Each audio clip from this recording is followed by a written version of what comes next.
사도행전 20장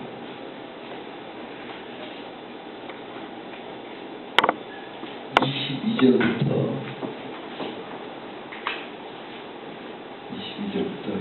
26절까지만 우리 함께 읽겠습니다. 사도행전 20장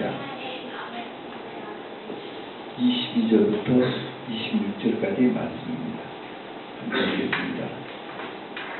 보라, 이제 나는 성령에 매여 예루살렘으로 가는데 거기서 무슨 일을 당하는지 알지 못하노라. 오직 성령이 각성해서 내게 증언하여 결박과 환난이 나를 기다린다 하시라. 내가 달려가는 길과 주 예수께 받은 사명 곧 하나님의 은혜의 복음 증언하는 일을 마치려 하면 나의 생명을 조금도 이상한 것으로 여기지 아니하노라. 보라, 내가 여러분에게 왕래하여 하나님의 나라를 전파했으나 이제는 여러분이 다 내 얼굴을 다시 보지 못할 줄 아노라. 그러므로 오늘 여러분에게 증언하노라. 모든 사람 피해 예약보다 깨끗하니. 아멘. 사도 바울이 지금 성령에 매여서 지금 예루살렘을 간다는 것입니다. 그리스도인의 특징은 매이는 사람들입니다. 성령에 매여. 사실 그날 한 주간에 이 미스바 기도에 제가 매여 있습니다. 성령께서 여기 매이게.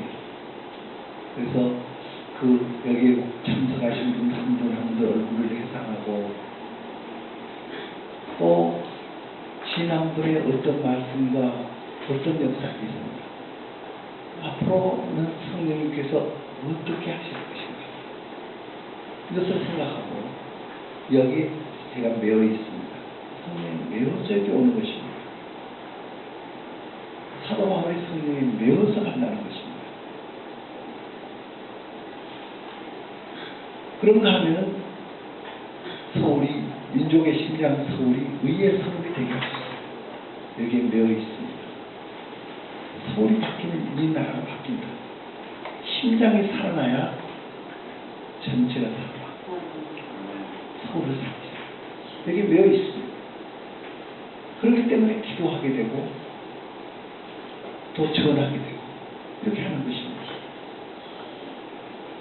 또 이 나라와 민족에게 매여 있습니다. 그렇기 때문에 뉴스가 그냥 예사로 그냥 지나가지 않습니다. 이 뉴스가 무엇을 의미하나? 이 나라가 어떻게 될 것인가? 그 좋은 뉴스가 나오면 너무 기쁘고 좀 나쁜 뉴스가 나오면 괴롭고 성령이 매여있기 때문에 성령이 매여있습니다. 특히 이스라엘에 성령에 매여 있습니다. 이스라엘을 회복시켜야 합니다. 주님의 그 경륜이 이루어지는데 이스라엘을 어떻게 회복시킬 것입니까? 여기에 매여 있습니다. 또 열방을 어떻게 회복시킬 것입니까? 여기에 매여 있습니다. 성령에 매여 있습니다. 사도 바울이 지금 성령에 매여서 사역을 한다는 것입니다. 그런데 예루살렘에 가면 환난이 기다린다는 이런 애언이 있었습니다. 그런데도 그것을 돌파한 것입니다. 그랬더니 성령께서 예루살렘으로 해서 거기서 체포되어가지고 로마로 가는 겁니까? 어떤 위험도 그 사도 바울을 막지 못했습니다. 세상이 감당치 못한 것입니다. 그런데 가서 예루살렘에 가서 무엇을 하려고 하느냐? 복음을 증거한다는 것입니다. 그러면 사도 바울이 생각한 복음은 어떤 복음이었습니까? 그런 위기 가운데서 전하고 다니는 복음이 무슨 복음입니까? 여기서 말하기를 하나님의 은혜의 복음을 말했습니다. 자, 한번 죄송합니다. 따라 해주시겠습니까? 하나님의 은혜의 복음. 하나님의 은혜의 복음. 이 복음으로 말미암아 사도 바울이 무엇을 깨닫냐? 은혜를 깨닫는 것입니다. 그래서 사도 바울이 가서 하는 것은 무엇이냐? 은혜의 세상을 만들기 위해서 하는 것입니다. 그 세상에 은혜의 세상. 이것을 증거하는 일을 마치지 않으면 나의 생명을 조금 더 귀한 것을 여기지 않는다. 생명보다 더 소중한 생명이 있습니다. 그것이 무엇인가? 사명이라는 것입니다. 사명은 무엇이다? 은혜의 복음 증거하는 것이 사명이라는 것입니다. 여기에 사도는 생명을 걸었습니다. 그래서 그러한 바울을 쓰셔서 소아시아의 7교회가 이루어지게 하셨습니다. 그 복음이 우리에게까지 와서 우리가 주님을 만난 것입니다. 이 은혜의 복음, 사도 바울이 깨달은 은혜의 복음은 어떤 복음인지, 우리 영혼을 구원하는 그 복음. 그런가 하면은 마음의 상처를 치료하는 그 복음. 나아가서 육체의 병도 치료하는 그 복음.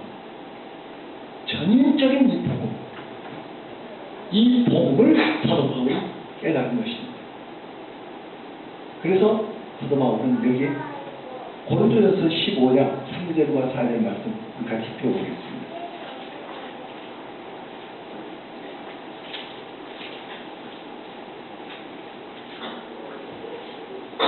같이 읽겠습니다. 내가 받은 것을 먼저 너에게 전하였느니 이는 성경대로 구속해서 우리 죄를 위하여 죽으시고 장사 지내가 되었다가 성령대로 사흘 만에 다시 살아나사. 자, 이 복음에 두 산맥이 있습니다. 하나의 산맥은 예수님이 우리 죄를 위해서 죽으셨다가 복음이라는 것입니다. 또 하나의 산맥은 예수님이 부활하셨다가 복음이라는 것입니다. 예수님의 죽으심과 부활이 복음이라는 것입니다. 그럼 예수님의 죽음이 왜 복음입니까?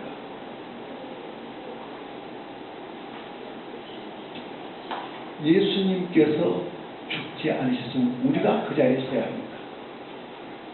예수께서 우리를 대신해서 죽어주신 것입니다. 그렇게 만든 그 정점이 무엇입니까? 사랑입니다.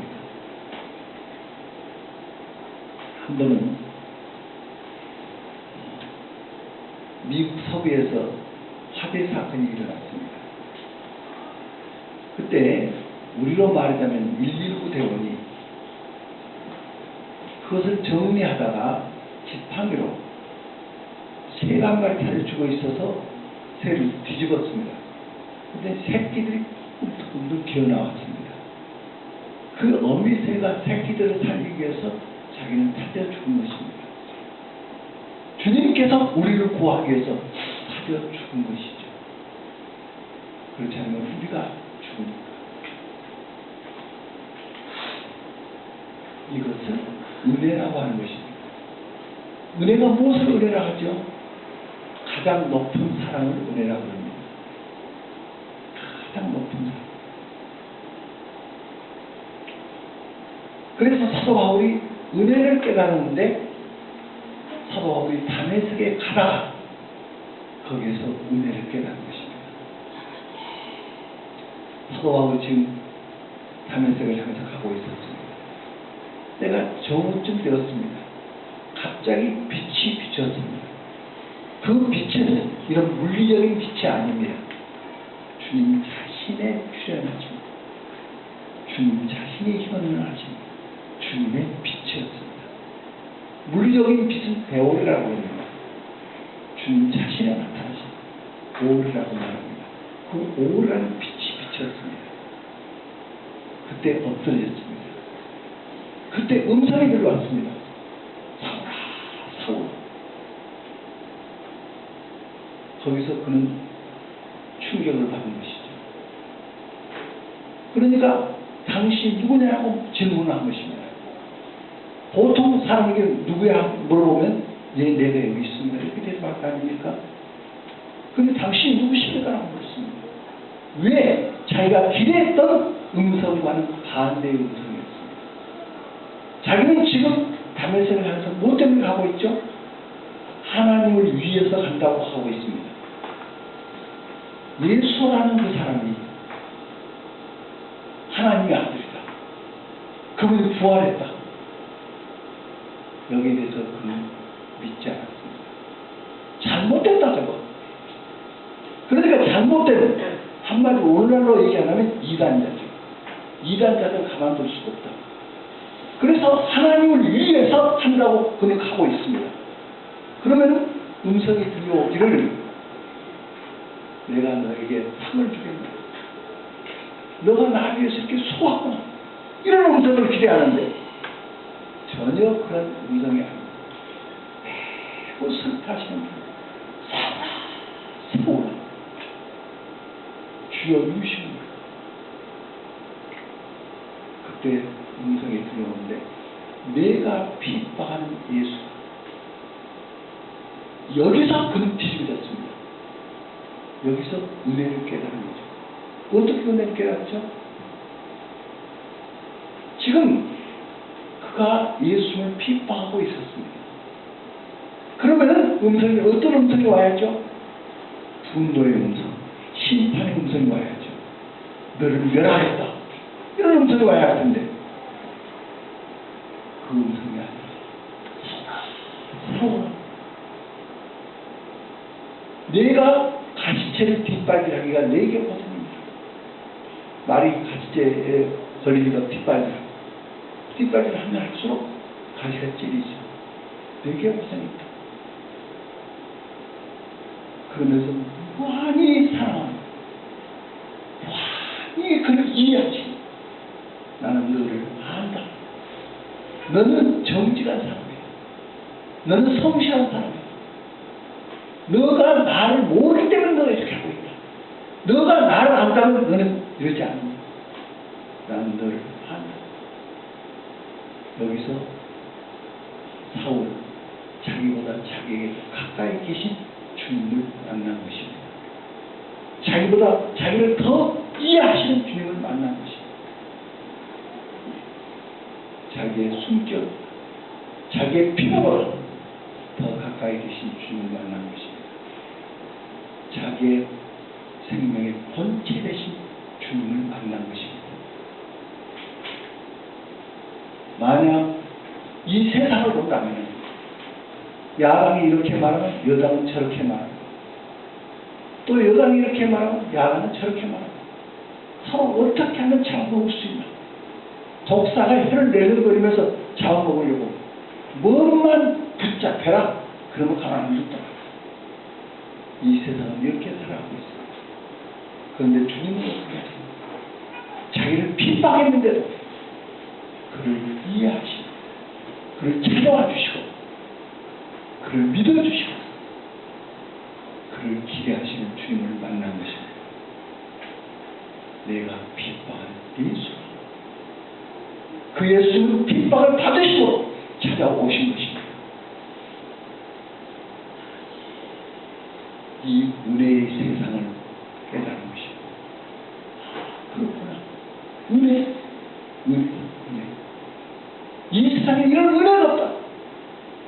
은혜의 세상을 만들자. 여기서 그런 주님께 얘기했습니다. 그럼 내가 무엇을 하고 있다? 하세 아이투 하고 물어봅니다. 그때 주님은 너를 사왕과 증인으로 삼는다. 사왕, 서비트, 종, 또 증인, 위트니스. 내가 너를 사왕과 증인으로 삼는다. 무엇을 위해서? 이 은혜의 복음을 위해서. 사도바울이 가는 곳곳마다 이 복음을 전한 것입니다. 곧 은혜의 주님을 전한 것입니다. 이렇게 해서 모든 사람이 은혜의 세상으로 들어오게 하기 위해서 하나님 나라를 만들기 위해서 이렇게 하는 것입니다. 이 은혜. 저도 제가 태어나 받은 것이 바로 이 은혜 때문에 이 은혜가 저를 이렇게 바꿔놨습니다. 저는 정말 얼마나 무서운 사람이었는지. 저는 고등학교 때 고등학교 한일회담을 나눴습니다. 한일회담을 전국에서 제일 극렬하게 반대하는 학생이 저라는 것입니다. 저는 고등학교를 세 군데를 다녔습니다. 마지막 학교에서는 제가 변장을 하고 다녔습니다. 형사를 저를 잡으러 오니까. 그래서 저를 잡아가지고 집에 데려다 놓으면 다음날 새벽에 또시 올라와서 또 투쟁하고. 교육부 차관이 헬리콥터를 타고 제 학교에 왔습니다. 저 김한식을 제적시키든지 학교 문을 닫든지 둘 중에 하나 선택하라. 학교에게 지시가 내렸어요. 제가 그 소식을 듣고 제가 자퇴해버렸습니다. 제 의지를 포기할 수가 없어서 자퇴한 것입니다. 그런데 이 사장님이 저를 보조기를 줘가지고 어떻게 졸업을 했습니다. 저는 이런 투쟁 생활을 했습니다. 대학 들어와서는 말할 수 없습니다. 대학 들어와서는 얼마나 투쟁을 했는지. 그래, 경찰차가 저 주동자 기관에서 잡아라고 찌차 팍 달려오면 그대로 정성력으로 찝차에 뛰어들었습니다. 그러니까 차를 버리고 다 달아버렸어요. 은행에 들어가서 은행 직원들 당신은 대한민국 사람 아니냐고 다 나오라고 함께하자고 이런 말씀들이 애람됩니다만 서울대학교 총학생회장 출마를 했습니다. 다 된다고 그렇게 했습니다. 정보부에서 학교에 있다가 지시를 했습니다. 저거 막아라. 그 학교에서 없는 규정을 학교 생긴 이래 없는 그런 규정을 만들었습니다. 출마를 제재했습니다. 그래서 계속 투쟁할 것이고 하다가 부회장은 제안하지 않아서 부회장으로 다시 출마했습니다. 그래서 부회장이 됐습니다. 학생들 제보 회장이라고 합니다. 그러면서 얼마나 투쟁 생활했는지 데모도 7진까지 저지를 했어요. 1진 돌격, 2진 돌격, 3진 돌격, 7진 돌격까지 하면 어떤 가르침도 다 격파하는 것입니다. 제 눈은 부글부글 끓었습니다. 그런 투쟁 생활을 했습니다. 그런 제가 완전히 뒤집어져 버렸습니다. 대통령께 가서 단판 지으러 가는데 저는 대기실에 있었습니다. 그때 앞자리에 앉으신 목사님께서 김중보 목사님입니다. 그 목사님께서 대통령과 저를 만나도록 주선을 해주실 분입니다. 거기서 김중보 목사님, 김군한테는 이 책임이 없어. 그 말씀이 저의 가슴이 찔러버렸습니다. 그 순간에 앉았던 의자에서 꼬꾸라졌습니다. 꼬꾸라지면서 내 때문입니다. 그게 깨달았습니다. 왜 내 때문입니까? 하나님은 한 사람을 통해서도 이 민족을 변화시킬 수 있다는 것입니다. 다윗, 에스더, 모세 그 한 사람을 통해서 이스라엘을 구하지 않고 내가 바로 섰다면 이 나라가 이렇지 않는데 저는 대통령 때문에 그러니까 대통령한테 손가락질했습니다. 그래서 저는 대통령에게 들어가서 당신이 물러가야 이 나라 바로 되겠다. 요 얘기하러 지금 가려고 하고 지금 만나려고 하는 것입니다. 그런데 그 순간 성령께서 저를 변화시켰습니다. 그래서 제가 쓰러진 것입니다. 그때 음성이 이 배에서 올라와요.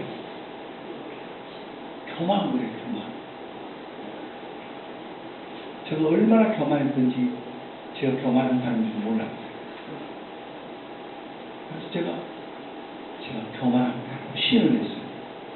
시인하는 순간 어렸을 때부터 지은 죄가 쏟아져 나오는데 항아리가 뚜껑이 열리고 쏟아지는데 그 죄를 토하지 않으면 죽을 것 같아요. 가슴은 불이 타오르고 허리는 끊어질 듯이 아프고 막 떼굴떼굴 뒹굴면서 죄를 토해냈습니다. 토하면서 부끄러운 생각이 들었습니다. 바로 앞자리에 목사님이 다 듣고 계십니다. 그 죽은 제가 모든 죄를 토해냈는데 부끄러운 생각이 들었지만 죄를 토하지 않으면 제가 죽어버릴 것 같아요.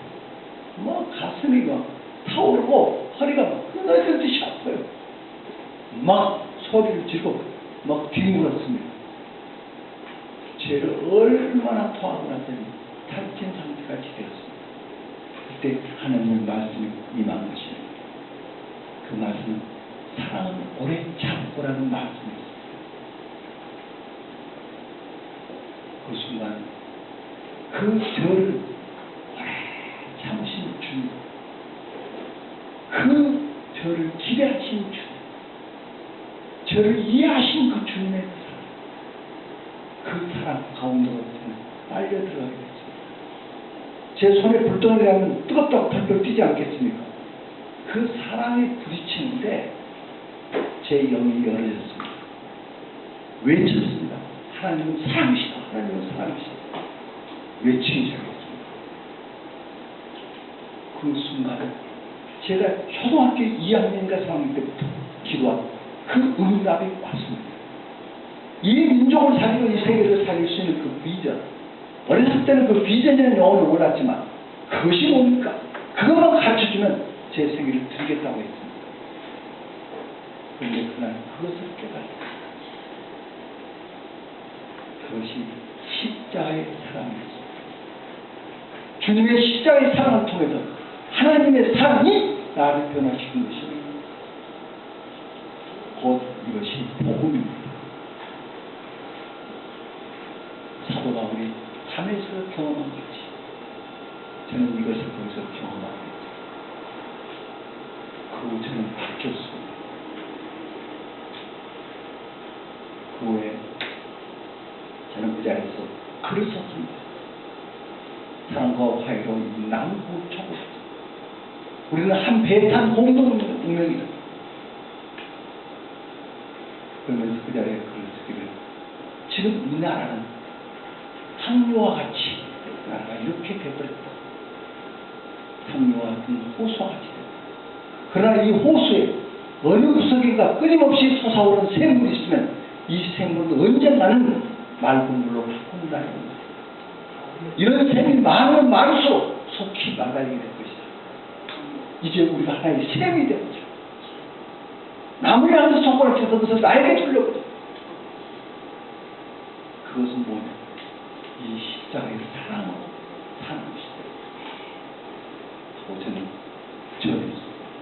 글을 써서 서울대 교수회관에서 기자회견을 가진 것입니다. 그것이 70년도 9월 19일, 22일입니다. 제가 변화받은 건 19일 날 변화받았습니다. 거기서 기자회견을 했습니다. 학생 대표가 기자회견을 한다니까 모든 데 손이 달려왔어요. 제가 이것을 써서 다 줬어요. 그러니까 이게 뭐야? 이게 뭐야? 그냥 기자들이 정부가 그때는 유수령을 발표해서 테이크가 학교에 들어오고 굉장했습니다. 그랬으면 학생 대표는 이제 그것보다 더 큰 것을 발표해야 싸움이 되는데 그렇게 기사가 나오는데 우리가 잘못했습니다. 우리가 회개합니다. 우리를 용서해 주십시오. 우리가 아버지 앞에 종아리 깎고 쓴 자식같이 민족 앞에 섰습니다. 우리에게 매를 때려 주십시오. 우리가 잘못했습니다.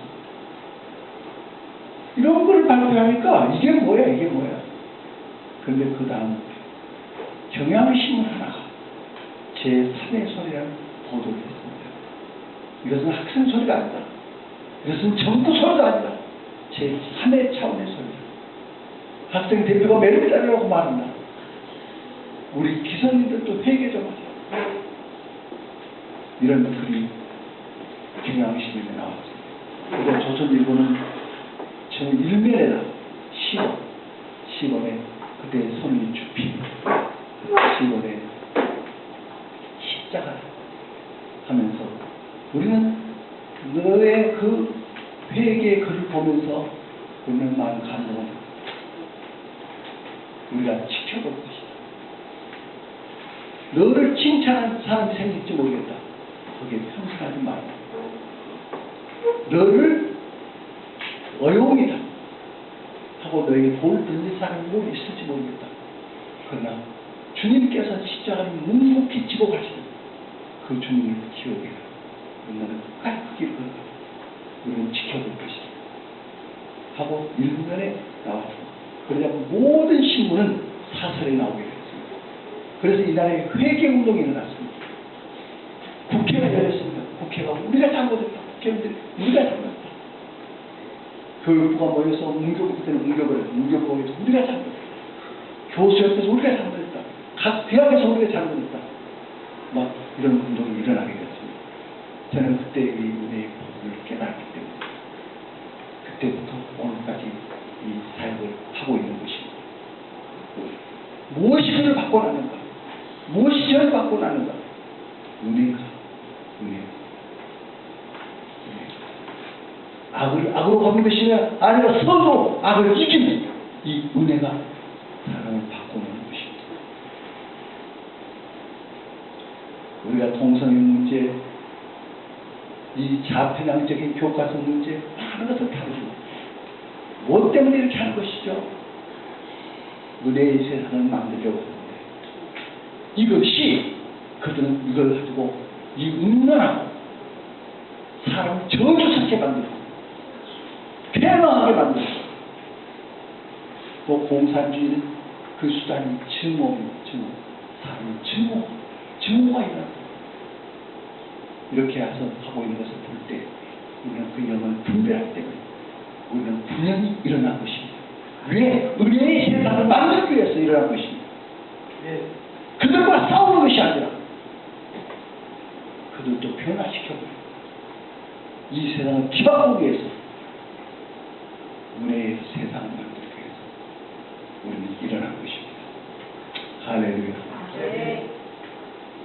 그러면 은혜의 복음을 저 깊이 들어가 봅시다. 자, 주님이 죽으신 것이 복음이다. 왜 죽으신 것이 복음인가? 여기에 대해서 주님의 겟세마네 동산의 기도를 생각합니다. 주님께서 겟세마네 동산을 기도하실 때 땀방울이 빗방울에서 기도하셨습니다. 기도하시면서 땀방울이 빗방울에서 기도해 보신 적이 있습니까? 어머니가 아이를 낳을 때 진통이 너무 심하면 그 땀방울이 빗방울이 된다. 주님이 그러셨습니다. 그 모습이 얼마나 처절했는지 천사들이 와서 수종 들었다지 천사들이 붙들었어요. 우리 주님은 얼굴을 땅에 놓고 기도했습니다. 그 기도하신 것이 무슨 기도였습니까? 아버지여 하늘만 하셔도 이 잔을 내게서 지나게 해달라는 기도였습니다. 정작 십자가에 달려 죽기 위해서 오신 주님께서 죽지 않게 해달라고 지금 기도합니다. 왜 그렇죠? 이유가 뭐죠?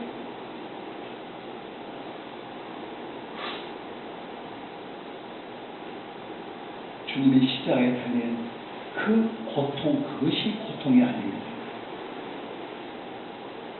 그것은 우리가 지은 죄, 주님이 죄의 모습으로 아버지 앞에 서는 것입니다.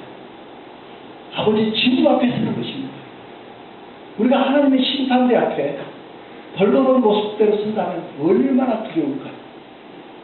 이제 주님이 모든 인류의 죄를 짊어지고 그 심판대 앞에 서는 것입니다. 거기에 대해서 고린도후서 5장 21절 이렇게 말하고 있습니다. 죄를 알도 못하신 자로 우리를 대신하여 죄를 삼으시소서. 죄를 알지도 뭐 흠도 티도 없는 그분이 뭘로 우리를 대신에 뭘 사왔다고요? 죄. 우리 죄가 되는 것입니다. 아버지는 죄를 버려야 하는 것입니다. 주님은 아버지하고 영원전부터 한 분이십니다. 아버지에게 버림을 받는 것입니다. 이 버림을 받는 고통, 혹시 여기 계신 분 중에 가족 중에서 버림을 받아본 적이 있습니까? 남편에게 버림 받아본 아내, 아내에게 버림 받아본 남편, 부모에게 버림 받아본 자녀, 자녀들에게 버림 받아본 부모. 얼마 전에 뉴스에 보니까 제주도에 연세 많으신 할아버지 할머니가 굉장히 많대요. 왜 그러느냐? 효도 관광시켜준다고 제주도 모셔가지고 여기다 버리려고 하고 그런 부모가 많대요. 자녀에게 버림받아본 부모. 그 마음이 어떨까요? 우리 주님은 누구에게 버림받죠? 아버지에게 버림을 받아요. 왜? 죄를 버려야 하니까. 죄를 심판해야 하니까. 죄를 알지 못하는 대로 우리를 대신하여 죄를 사한다 했습니다. 주님은 우리 죄가 되신 것입니다. 그래서 나는 죄가 싫습니다. 나는 죄가 싫습니다. 이 말씀입니다. 그러면 주님께서 기도를 바꾸십니다. 나의 원대로 마옵시고 아버지의 원대로 하옵소서. 아버지 원이 뭐죠? 사랑입니다.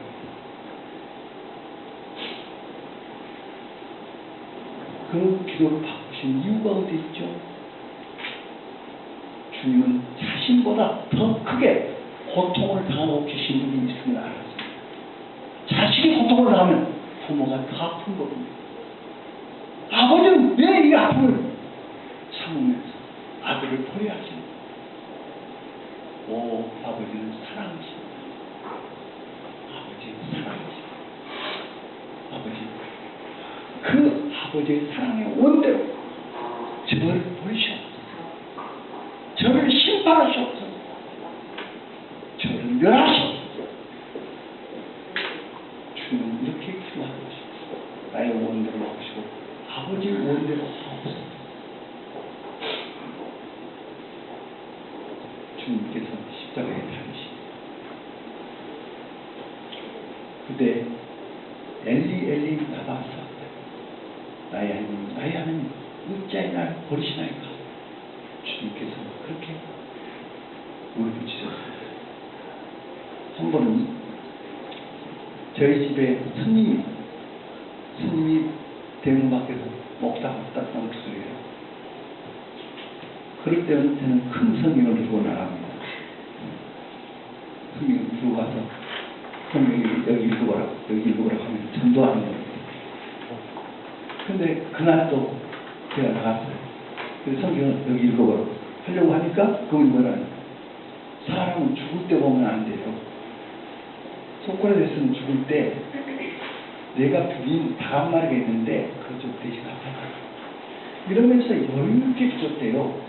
근데 예수님은 죽을 때 나의 하나님 나의 어찌하여 나를 버리시나이까. 이렇게 하고 죽은 분을 어떻게 믿네요. 그때 제가 이 진리를 알아서 전도했을 텐데 그 후에 이 진리를 알아서 스님 전도해서 예수를 믿게 되고 저희 집에 같이 산 적이 있습니다. 그러니까 그때는 잘 몰랐으니까 그래도 하나님 말씀 진리니까 막 그냥 얘기한 거죠. 근데 스님이 침을 탁 받으면서 그냥 가요. 그러면 그 주님이 울부짖은 그 음성은 무엇입니까? 나의 하나님 나의 하나님 어찌하여 나를 버리시나이까. 이 말씀이 무엇을 의미합니까? 제 아내가 아이를 낳을 때 한 5사람이 같이 아이를 대방대방 낳았는데 그 신음소리가 굉장히 아이고 나 죽네 아이고 나 죽네 이것만 살려줘 이것만 살려줘. 어떤 분은 남편 욕을 하는데 들을 수 없는 것. 그때 7살짜리 꼬마가 우리 엄마를 낳았구나. 왜? 동생이 낳을 테니까 아이 기뻐라. 아이 기뻐해야지. 저 엄마가 저렇게 부르짖는 것 같아. 엄마는 나쁘다. 그러면 그 아이의 그 말이 옳습니다. 엄마의 신음소리에서 무엇을 느껴야 합니까? 나를 낳으실 때도 어머니가 이렇게 고통스러워. 그런데도 나를 낳으셨다. 어머니의 사랑을 느껴야 하는 것입니다. 그 신음소리, 그것은 어머니의 사랑입니다. 주님의 울리는 소리에서 우리를 구하게 한 주님의 사랑의 음성입니다.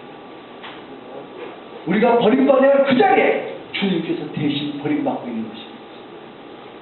죄를 버려야 주님께서 그 자리에 쓰신 것입니다. 나의 하나님, 나의 하나님, 어찌하여 나를 버리시나요?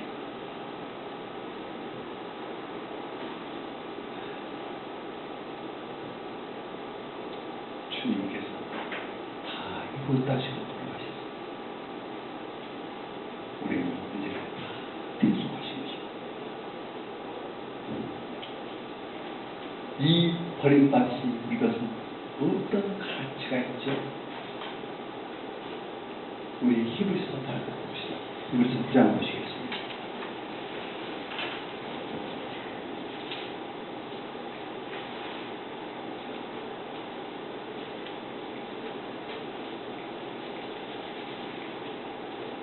히브리서 9장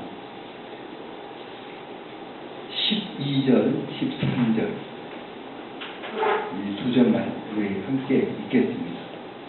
염소와 송아지의 피로 하지 아니하고 오직 자기의 피로 영원한 속죄를 입어서 단번에 성소에 들어가셨느니라.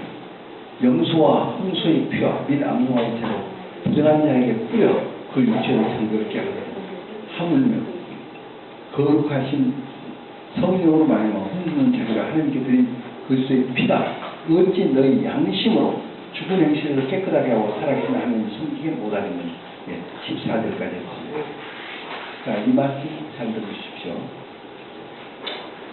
구약의 진성의 제사, 염소나 황소, 그 피 그리고 그 채로 그 드렸던 제사, 이 제사는 무슨 역할을 하냐? 그 제사는 그 육체를 정결케 하여 거룩하게 하거든. 자, 구약의 제사는 우리 무엇을 정결케 한다고요?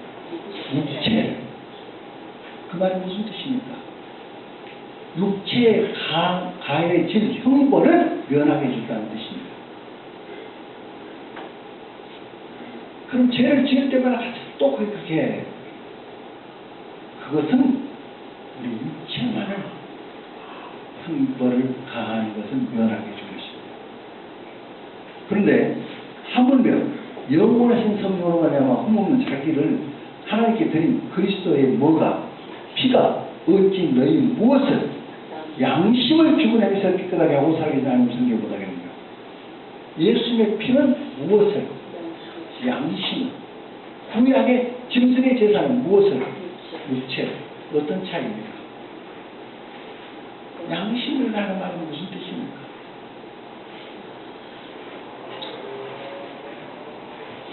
양심이라는 뜻은 구약의 제사는 죄를 깨끗게 못한다는 것입니다.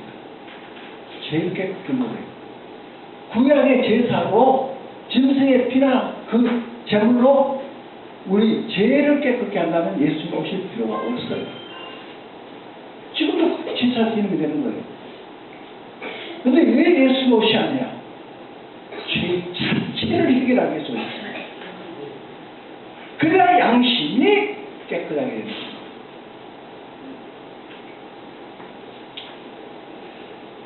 어떤 사람이 빚이 있어요. 고통을 하고 있어요. 찾아와서 친구가 말하게 그 잊어버리라고 해요. 그리고 잠이나 푹 자라고 그래요. 잊어집니까? 그러면 그 마음의 고통이 없어지려면 어떻게 해야 고통이 없어집니까? 빚을 갚아야 없어지는 거죠. 죄 자체를 갚아야 양심이 깨끗하게 되는 거죠. 하나님이 우리 보고 너 죄 없다고 봐주지. 그럼 우리 양심이 우리를 고발해요. 양심은 나는 이런 죄인이에요. 양심은 내 뜻대로 안 들어. 양심이 자기를 고발해요. 그런데 죄 자체를 갚아버렸으니까 양심이 자유를 얻는 거예요. 할렐루야. 예수님의 피는 우리 양심을 깨끗게 하는 것입니다. 베드로전서 3장 18절. 그리스도께서 한 번 죄를 위하여 죽으사 우리 안에 우리를 깨끗게 하시면 우리를 하나님 앞으로 인도하려 하십니다. 말씀입니다. 자, 그리스도께서 몇 번 돌아가셨습니까? 이제 그 한 번 크게 해봅시다. 몇 번 돌아가셨습니까? 한 번. 죄를 아무리 많이 지어도 죽음은 몇 번이죠? 한 번밖에 없어요. 한 번 죽으심으로 우리의 모든 죄를 깨끗게 하신 것입니다.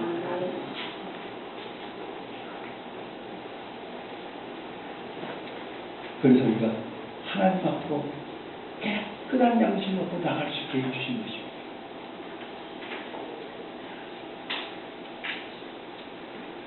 주님의 죽음의 가치가 여기 있습니다.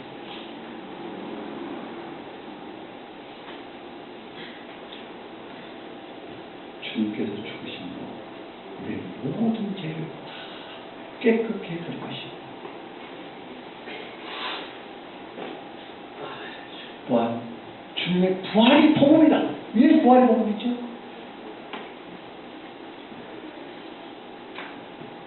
주님의 부활이 없으면 우리의 삶이 없습니다.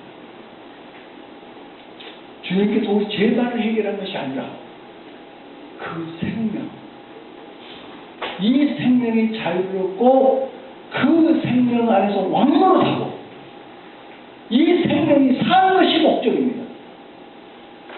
부활했다면 우리의 삶이 없습니다. 그러면 주님의 부활이 어떤 의미를 가지고 있는가?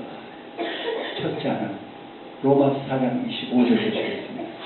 로마서 4장 25절.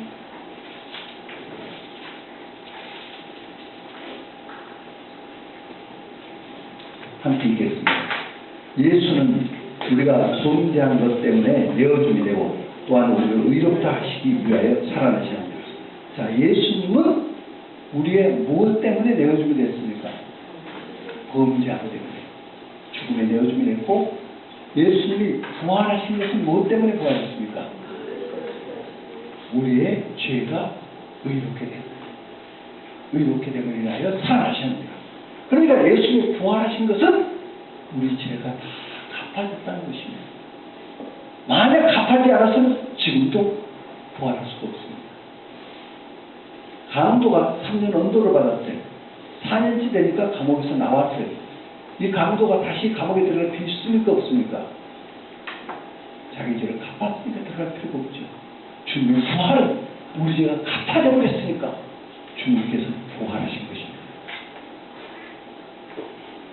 죽음이 주님을 묶어낼 수가 없습니다. 주님 부활하셨습니다. 우리 죄가 다 해결된 것입니다. 그 다음 로마서 1장 4절.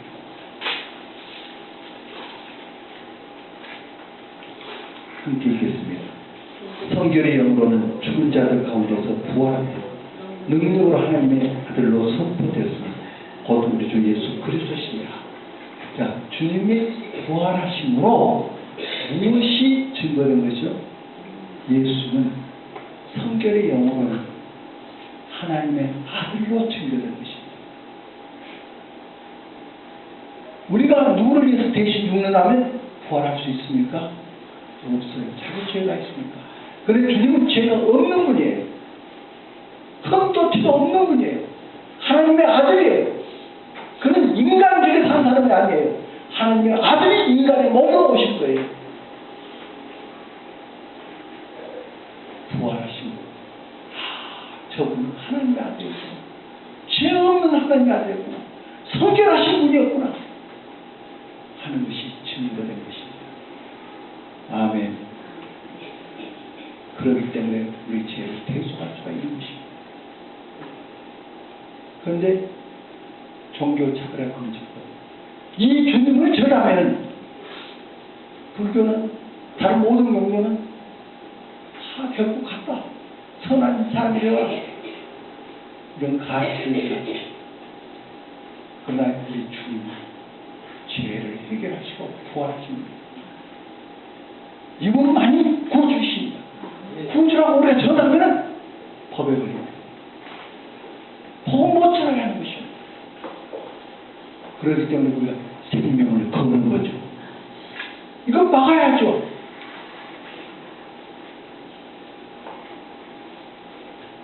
우리의 세상을 만들어주기 위해서 막아야 하는 것입니다.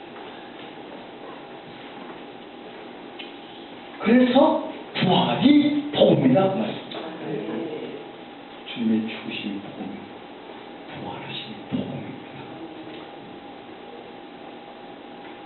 주님이 부활하셨으면 우리도 부활합니다. 로마서 8장 보시겠습니다.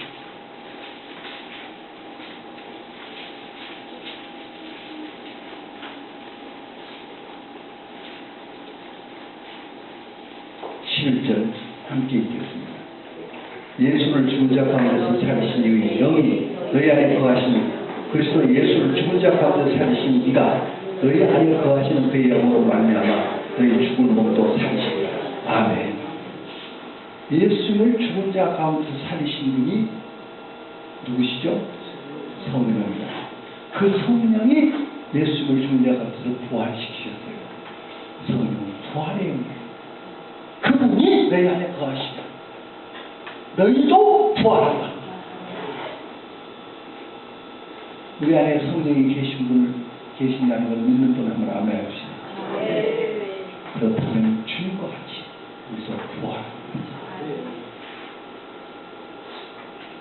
이것이 복음입니다. 이것이 복음입니다.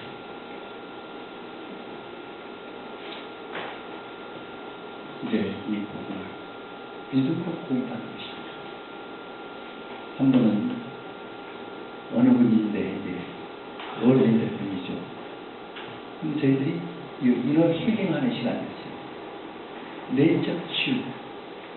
마음의 상처의 깊이는 저 바닷속보다 더 깊어요. 속에 있는 그 상처를 끄집어내요. 이걸 치유하게 하는데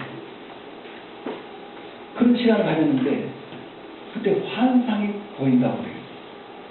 어떤 환상인가 하면 자신이 어린 애기 때의 환상. 방에서 막 우니까 아버지가 그치라고 막 이렇게 달려있어요. 그래서 막 우니까 귀찮다고 테이블 밑으로 확 밀쳐버렸어요. 이렇게 테이블 밑으로 들어가가지고 막 우는 거예요. 그런데 음성이 들리기를 아빠를 용서하라. 아빠를 사랑하라. 그런 거예요. 그러니까 이 의식이 있을까요? 없을까요? 그 어린애기 때 자기가 테이블 밑에 가서 그 좀 어려웠다는 것이 느껴질까요? 안 느껴질까요? 안 느껴져요. 무의식 속에 있어요. 어머니 못해 있는 것까지도 있어요. 저 깊은 속에 있는 이런 것들이 성격을 형성하고 이런 것들이 많은 문제를 가져와요. 이 내적 치유. 그래서 그가 아빠를 용서합니다. 아빠를 사랑합니다라고 고백했어요. 그 순간 배에서부터 기쁨이 솟아버립니다. 치유가 되버립니다. 내적 치유. 주님께서 우리의 이 내적 치유를 위해서 주님께서 얼마가 되셨어요.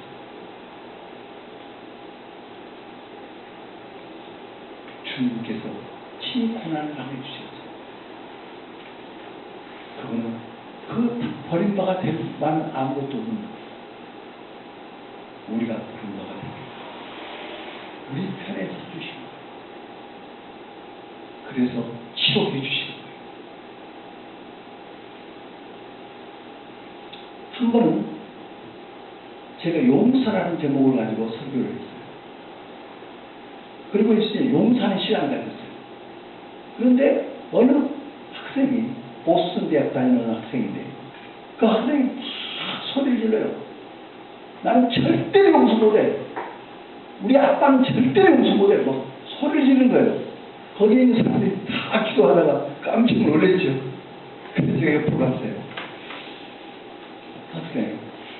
왜 용서를 못하냐? 누구를 용서를 못하냐? 우리 아빠를 절대로 용서를 못한대요. 그래서 왜 그러냐? 했더니 이런 얘기를 해요. 자기하고 아빠하고 같이 미국에 1년 전에 들어왔대요. 1년 후에 엄마가 또 들어왔대요. 엄마가 들어온 날부터 아빠하고 싸움이 시작됐대요. 그러면은 아빠는 엄마를 차에 태워가지고 멀리 나가서 밖에다 버려버립니다. 그리고 아버지가 차 타고 옵니다. 미국 잘 아시겠지만 자동차 없이는 못 사는 거예요. 길가에 버려버려요. 그러면 이 딸은 울고 있다가 아빠가 온다 그러면 이제 오는 것 같으면 세수하고 전혀 울지 않는 것 같이 생각해 보고 이렇게 돼. 그리고 친구들은 말하면 너는 참 행복하겠다. 너희 아빠는 유명한 의사고 맨 텔레비전 나오고 유명한 의사고 너희 집은 외동딸 딱 혼자 너는 참 행복하겠다. 그렇지만 자기는 지옥이 있대.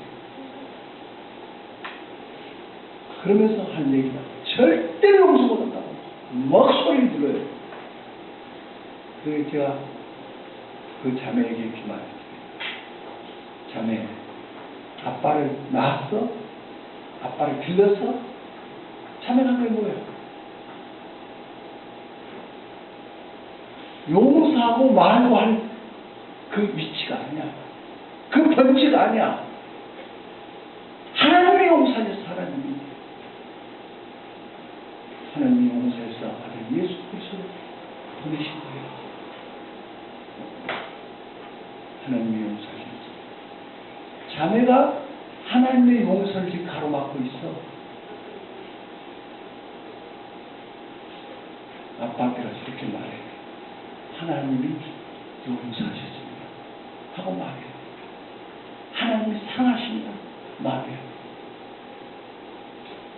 그러니 자기가 깨달아. 그래서 그 자리에서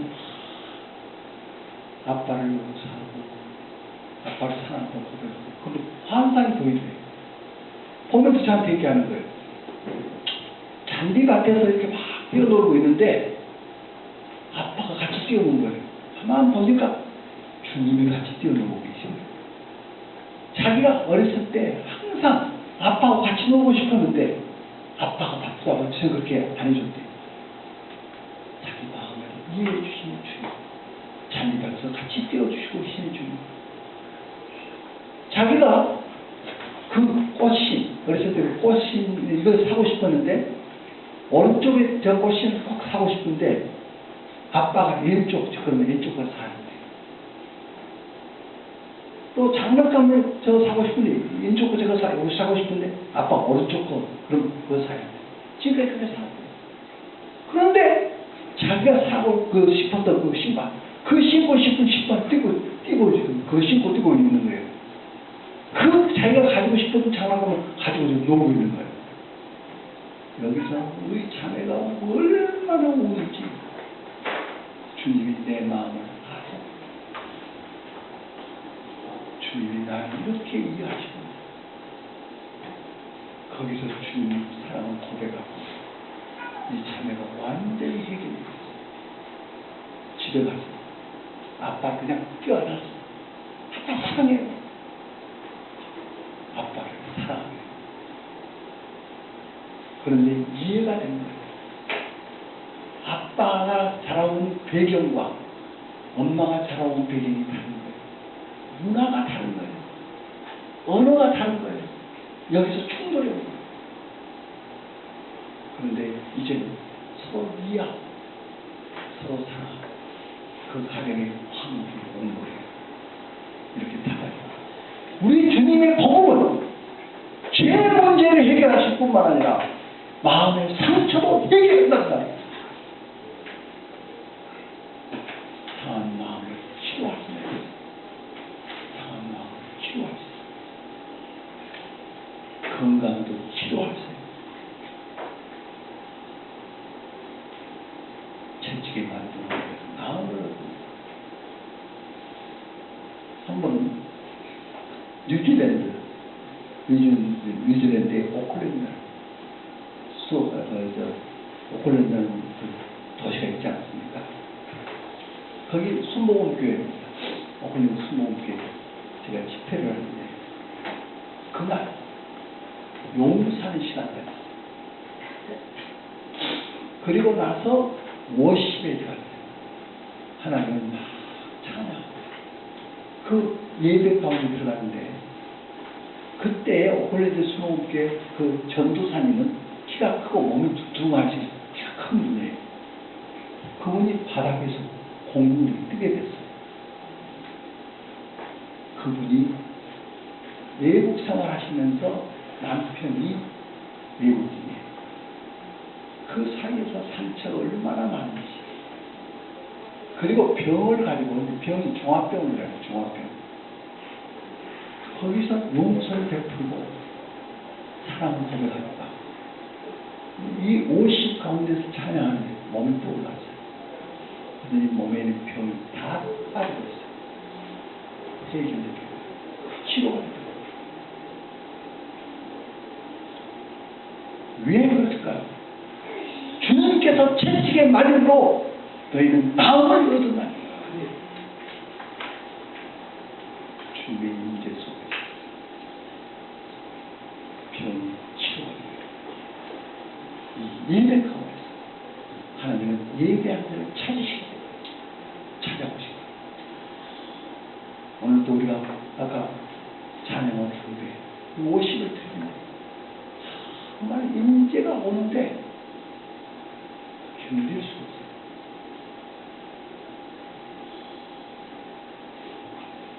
그 하나님의 임재, 성령의 임재하시고 그런 가운데 병이 떠나고 우리 주님의 복음은 단지 제일 먼저만 해결하는 것이 아니라 죽어서 천국 가는 것만이 아니라 이 세상 속에서 천국을 누리게 한다 그 말이에요.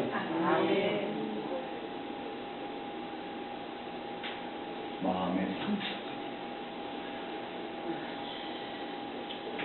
그리고 질병까지 영혼 육을 완전히 치유하시는 이 복음 우리 주님 자신이 곧 복음인 것입니다.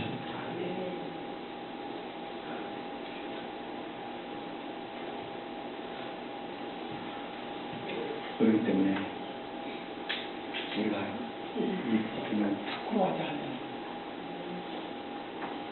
이 복음 모든 인자에게 구원 주시는 하나님의 능력이라 했습니다. 능력, 하나님의 능력, 이 두라미스, 다이나마이트 같은 그 사람 생애를 바꿔버려요. 그 병을 치료해버려요. 상처를 어루만져요. 이 복음. 이것 때문에 우리가 여기 모이고 이 복음을 전해서 이 성을 위의 성을 만들고 이 민족을 그렇게 만들고 세계를 열방을 이스라엘을 회복시키기 위해서 우리가 이렇게 모이는 것입니다.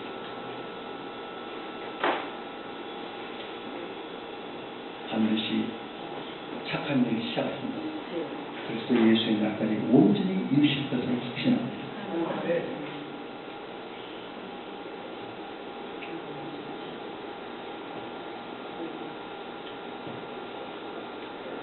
그래서 기도하고 나의 받은 것은 하나님의 몫이고 은혜로 복음으로 말하여 은혜를 깨닫는 것이 은혜를. 그래서 이 은혜의 세상을 만들어야 합니다. 여당은 야당은 존중하고 야당의 말을 귀에 끼우고 야당은 어떻게 하는 여당이 소신껏 하고 도와줘. 이런 세상을 만들어야 하는 거예요. 여당, 야당이 있는 것이 정상이 아니에요. 지금 말하는 이런 야당, 이것이 만든 것이 정상이 아니에요. 집에서 아버지 탓따르고 엄마 탓따르고 서로 싸우면 그 집안이 어떻게 되겠어요? 국가도 마찬가지예요. 지금 이렇게 되어 있는 이 세상, 이건 고쳐야 하는 거예요. 은혜의 세상으로 만들어야 하는 거예요. 온 국민이 하나 되게 해야 해요. 못 도와줘서 미안하고, 서로 이익이 되지 못해서 미안하고, 서로 존중하고 사랑하고, 이런 세상을 만들어야죠. 무엇이 이 세상을 만든다? 복음이. 이분의 복음이 이 세상을 변화시켜요. 그래서 사도 바울이 은혜의 복음 전하는 일을 마치라면 나의 생명을 조금 더 귀한 것으로 여기지 아니하는 것. 이 복음 전하 이걸 위해서 그렇게 사는 것입니다. 모두 그렇게 살 수 있기를 바랍니다. 그래서 이 자리가 차고 넘치는 거예요. 이런 물결이 서울을 뒤엎어야 하는 거예요. 이러한 것이 전국을 전 세계를 나가야 하는 것입니다.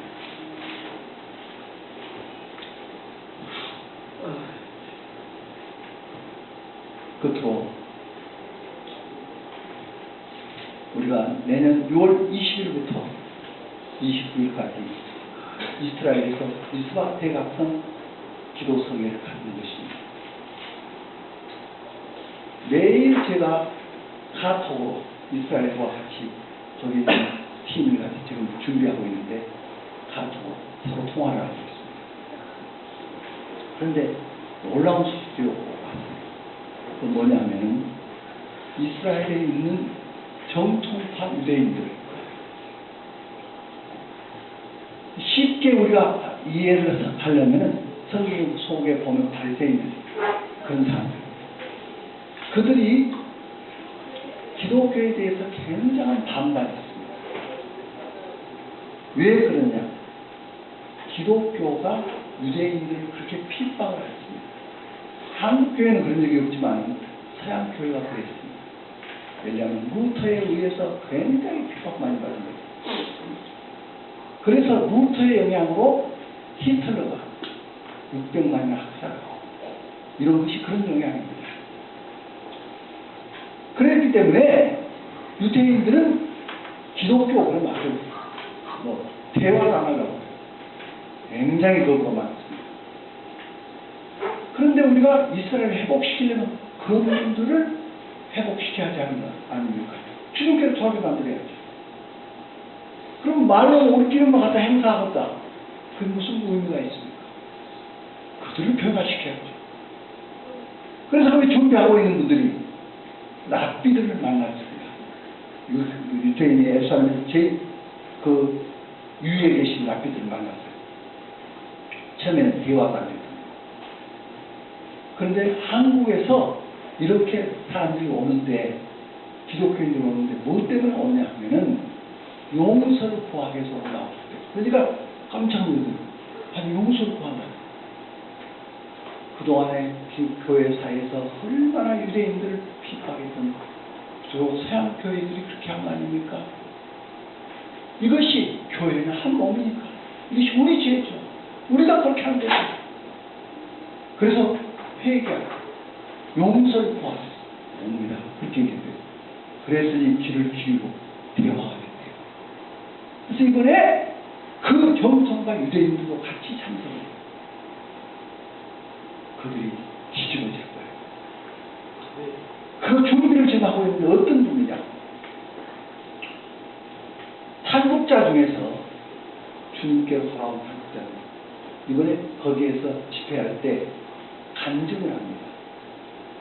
간증은 얼마나 북한에서 핍박을 받았나. 예수 믿는다고 고기를 엿듯이 이렇게 딱 묶어가지고 바닥에 눕히고 그 일을 탱크가 밀고 와버렸어요. 북한에서 예수 믿으면 3대치 죽여버렸어요. 3대치. 이런 핍박 가운데서 지냈던 것을 간증을 해요. 그러면은 유대인들이 이야 우리하고 같네. 우리가 핍박받는 것과 같네. 그런데 우리는 과거고 저들은 현재구나. 거기서 공감 내려가죠. 그러다가 어떻게 주님께서 찾아오시는가?